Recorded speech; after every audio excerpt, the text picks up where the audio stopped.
Hello everyone, I'm Steve Savant, syndicated financial columnist and money color commentator. On today's show, liquid money in retirement is essential, part one of our series on building a firm financial foundation for retirement with financial advisor Rashawn Humison. Welcome to the show, Sean. Thank you.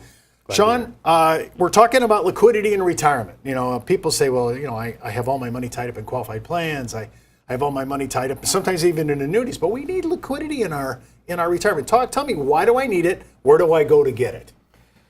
I think it's important to recognize that most people who have investments, have portfolios, even just safe money, having liquidity in retirement is extremely important, primarily due to the fact that if you need money, you know, the kids need money, the roof caves in, your AC goes out, especially here in Arizona, you know, you're going to have to provide some liquidity. And where do you get that is really the question.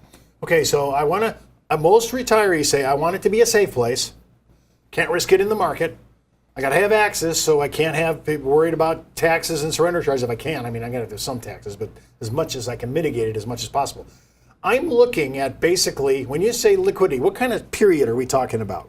So it could range from as short as just a money market account that's purely liquid. I think that's real important in retirement to have a piece of that. How much that is depends on the individual. But a lot of what we do is what's called a laddered method. So you can actually have CDs or certificates that mature at different times where you have access to your money all the time. You know, every 6 months or every year or something like that. I noticed that you promote both. You talk about laddering of CDs. You also talk about laddering of annuities. So there's reasons to do sometimes with certificates of deposit and sometimes annuities. What's the difference in your mind? Well, you can imagine with lower interest rates now today, the concern, of course, is that the interest rates on CDs is going to be lower. So with annuity certificates, or what we call certificate annuities, which are shorter term contracts as short as a year, you know, you can get a better return on your money and still create that same ladder that you would with CDs. Well, when I'm looking at 1 year, 2 year rates, you're probably around a point and a quarter, somewhere in that vicinity, or can I get better than that? Yeah, with a certificate annuity, or let's just call it a CD or CA, right, is what they were sometimes referred to them as.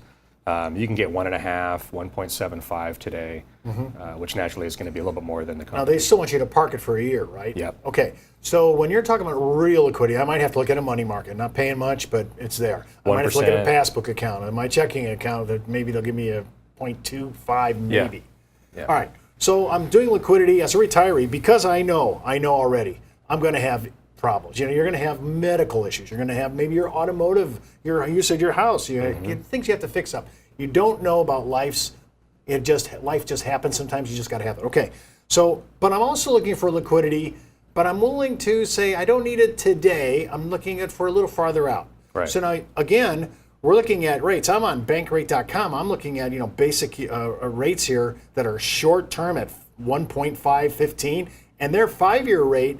Some of these banks are at 2.25 for a 5-year. I noticed that you had that, but you also included annuity rates that were more than that. If I'm going to hold for 5 years, why shouldn't I get a better rate? Exactly. And by the way, a little side note, if I'm going to get a better rate, tell me, is there really a difference for the client between a CD at 2.25 and an annuity at 3.25, a whole point more, I'm getting more, but I'm getting tax deferral? Is there power, is there economic leverage for me not paying taxes every year? Sure.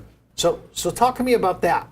Well, when you compare the CD, obviously you're paying interest on money that you're generally not spending every year, right? You get a 1099 INT that's going to create some taxable interest gain. With a deferred fixed annuity or a multi-year guarantee annuity, they refer to it as, generally you're going to get that tax deferral, that power of tax deferred growth. And I think for some, if you're not spending it, why pay taxes on it? Now, eventually you will, so you're not going to get away from that. But there are strategies to actually get the power of the tax deferral today, and then, of course, wait till later on to either utilize the money or to pay the taxes then.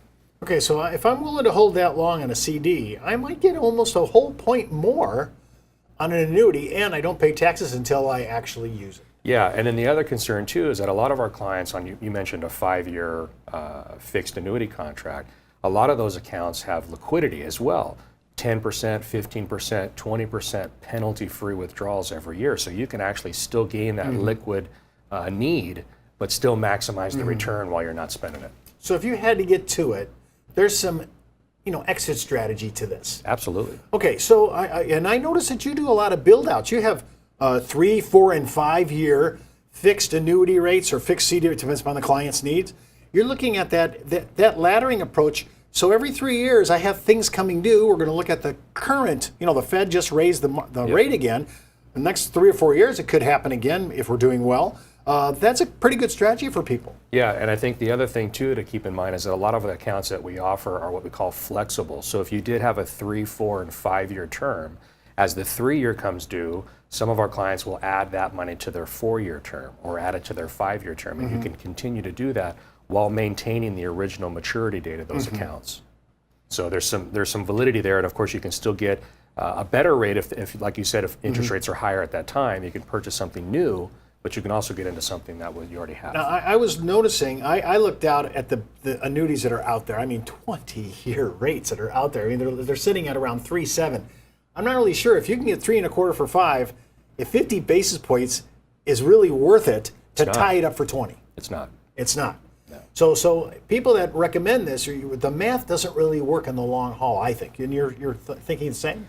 Yeah, generally you're going to get the two types of people where they either want to save the money and leave it for the kids, right? Where in that case the term really doesn't matter, or they want to be able to utilize the money and have that liquidity. So you're absolutely right. It doesn't make sense to have something long term. Now I noticed that the crossover rates, you're predominantly in your practice, you're at the 5 year. You don't go too much out. You have a few that are maybe a few people at 8 years, but really 5 years seems to be the cap because of the way our interest rates have been in the environment for the last decade. Correct.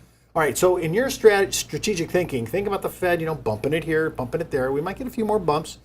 It's still a pretty good strategy to do the 3, 4, 5 laddering approach and rotating it, but probably not going too far out past 5 years. Correct. Okay, so when we're talking about liquidity, we're talking about short-term needs. Money markets could be for all the things that happen in life, from auto repair to roof repair to medical to long-term care. I might have little things that I have to do on that, deductibles with Medicare. But I also have these other areas where I really don't need it now. Might as well let it grow. Don't really want to pay taxes on it. That's what I'm hearing you say. And that could be another form of liquidity. So there's very, very short-term liquidity, and then there's this kind of between 0 and 5. Yeah, medium liquidity. Yeah. So people have to think about liquidity. That's what I'm hearing you say. Retirees. I'm a boomer. I'm looking at my group. We're all retiring. We need to have access to money, but maybe not all of it. Now, you said, I like this part. I want you to explain it. 10, maybe even 15% withdrawal without a penalty. Would I have to pay taxes on that withdrawal though? Oh, sure. Probably. Okay. Sure. So if I pull that money out, I still have access to it. I just don't have access to all of it. Right. So if I have a 3, 4, and a 5, does that mean I get 10 from my 3, 10 from my 4, and 10 from my 5? And even on some cases, the 5 year terms actually have a 15 to 20% per year withdrawal. So you even have more liquidity than the shorter term ones, the 3 and the 4. Okay, so really when I think about it, if I'm taking a chunk of money, let's say I put $500,000 and I divided that, depending upon equally or not equally, depending on what my need is, that 3, 4, 5 year rate, I'm going to have 30% at the minimum. That's right. So it's not as tied up as people think. I think a lot of people have an imagination that if I tie it up in annuities, I don't have the liquidity issue. Yeah, it's like a mental block, right? So if they think 5 years is just too long, I might need the money sooner than that. But when you really kind of educate them on the idea of that partial or that penalty-free withdrawal, it makes a huge difference. Are all these annuities, do they have some kind of payout provision? So they could, let's say you said, I don't mind paying out one of my annuities. Could I get a 10-year lockdown certain payout? Yeah, in some cases it's even shorter, only like a 5 year commitment. So if you purchased a 5 year fixed rate, and then let's say in a year you wanted to create an income stream, you can only be required to do it at least a minimum of 5 years, right, or longer. So they have not only the savings capability, but the ability to generate income. Now, if I was ready, let's say the next 4 years, I would say a lot of people are looking at age 70. So I'm looking at myself 4 years from now.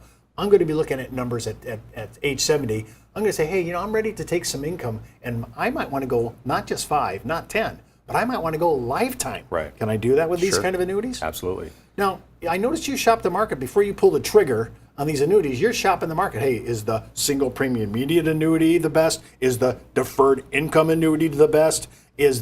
Or maybe sitting in an index contract that has an income rider? You're always pricing this stuff out. Right. How can it change so much? Sean, it seems like it's changing every 30 days. Well, I think a lot of it has to do with the economical factors. I think a lot of it has to do with where insurance companies are with their price points and their expenses. I think when we do shop that, it just gives us the ability to actually have the right product for the consumer. Don't forget to watch our next segment on paying lifetime obligations with guaranteed lifetime income. Part 2 of our series on building a firm financial foundation for retirement. And keep in mind, before moving forward with any of the ideas on the show, always check with your tax consultant, legal counsel, and financial advisor. You've been watching Steve Savant's Money, the name of the game.